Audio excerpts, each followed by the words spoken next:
aprecian mucho los maestros. Bueno, aquí vamos.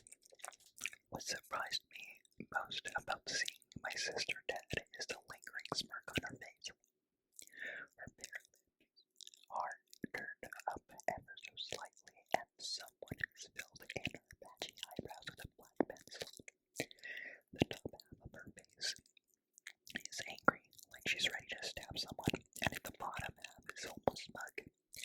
This is not the Olga I know. Olga was as meek and fragile as a baby bird. I wanted to wear the pretty purple dress that didn't hide her body, like all her other outfits, but Amma chose the bright yellow one with the pink flowers I've always hated. It is so unstylish, so classically Olga. It made her either 4 or 8 years old. I can never decide which. Her hair is just as bad as the dress. Tight, crunchy curls that remind me of a rich lady's poodle. How cruel to let her look like that. The bruises and gashes on her cheeks are marked with thick coats of cheap foundation, making her face haggard, even though she was 22. They don't pump your body of strange chemicals to prevent your skin from stretching and puckering, to keep your face resembling a rubber mask. Where did they find this mortician? The flea market, la purga, o como le dicen en México, el tianguis. My poor sister had a special talent for making herself less attractive. She was skinny and had an okay body, but she always managed to make it look like a sack of potatoes.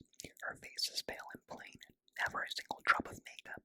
What a waste. I am no fashion icon, far from it, but I do feel strongly against dressing like the elderly. Not that she's doing it from beyond the grave, but this time it's not even her fault.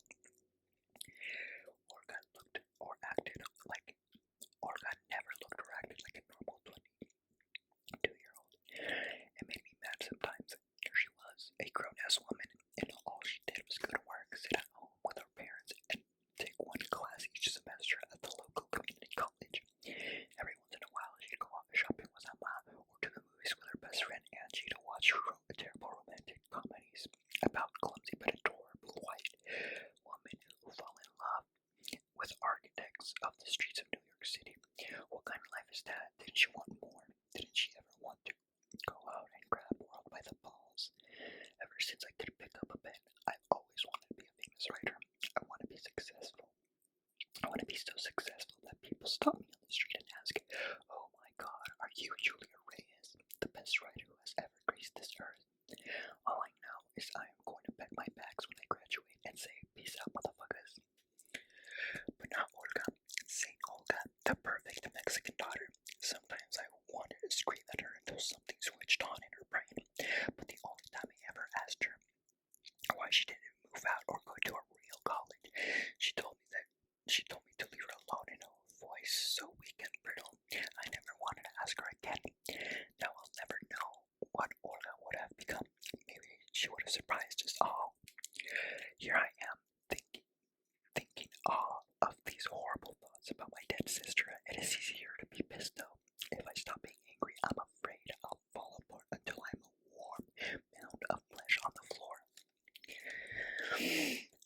While I stare at my chewed up nails and sink deeper into this floppy green couch, I hear Amma wailing.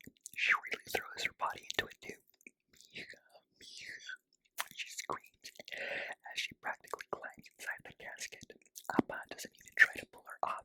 I can't blame him because when he tried to calm her down a few hours ago, Amma kicked and flailed her arms until she gave him a black eye. I guess he's going to leave her alone now. She'll tire herself out eventually. I've seen babies do that. Appa has been sitting back in the back of the room all day, refusing to speak to anyone, staring off into nothing, like he always does. Sometimes I think I see his dark mustache quivering, but his eyes stay dry and clear as glass. I want to hug Amma and tell her that it's gonna be okay, even though it's not and will never be. But I almost fear paralyzed, like I'm underwater and made of lead. When I open my mouth, nothing comes out besides Amma. I haven't had that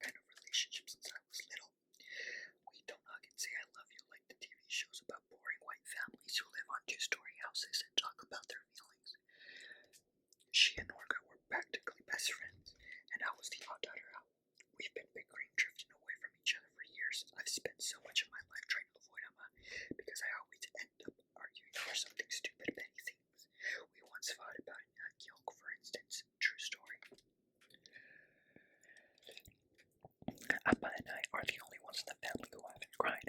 He just hangs his head and remains silent as stone. Maybe something is wrong with us. Maybe we're messed up beyond crying. Though my eyes haven't produced tears, I felt the grief burrow on every cell of my body. There are moments that I feel like I might suffocate, as if my insides are tied into a tight little ball. I haven't taken a crap in almost 4 days, but I'm not about to tell Mama in the state she's in. I'll just let it build until I explode like a piñata. Amma has always been prettier than Olga, even now with her swollen eyes and splotchy skin, which is not the way it's supposed to be. Her name is more graceful too, Amparo Montenegro Reyes. Mothers are not supposed to be more beautiful than their daughters, and daughters are not supposed to die before their mothers, but Amma is more attractive than most people. She hardly has any wrinkles and has these big round eyes that always look sad and wounded.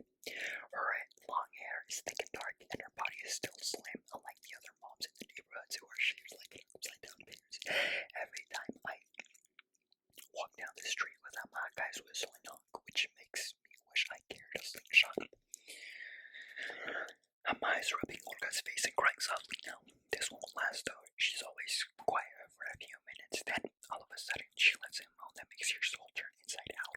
Now Tia Olga is wrapping her back and telling Olga is with Jesus that she can finally be in peace. But when can Olga not be in peace? This Jesus stuff is a sack of crap. Once you're dead, you're dead. The only thing that makes sense to me is what Walt Whitman said about death. Look for me under your boot soles. Olga's body will turn to dirt, which will grow into trees, and then someone in the future will step on their fallen leaves. There is no heaven. There's only earth, sky, and the transfer of energy. The idea would almost be beautiful if this wasn't such a nightmare.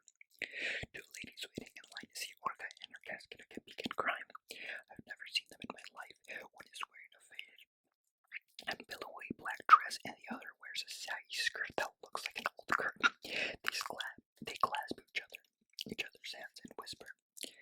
Olga and I didn't have much in common, but we did love each other. There are stacks and stacks of pictures to prove it. And Amma's favorite, Olga's braiding my hair. Amma says Olga used to pretend that I was her baby. She'd put me in her toy carriage and sings me songs by Cepillín, that scary Mexican clown that looks like a rapist but everybody loves for some reason.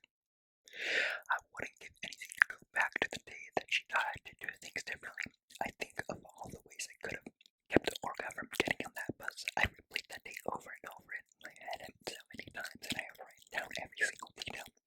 But I can't find the foreshadowing. When someone dies, people say they had some sort of premonition, a sinking feeling that something awful is right around the corner.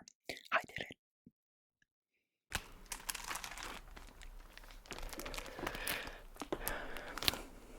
No sé si se puede ver. La escritora Erika Sánchez, creo, tiene una traducción en español. Si alguno de ustedes que están escuchando esto me puede recomendar un libro así moderno, no que sea escrito desde, no sé, desde los 80s. No, yo quiero algo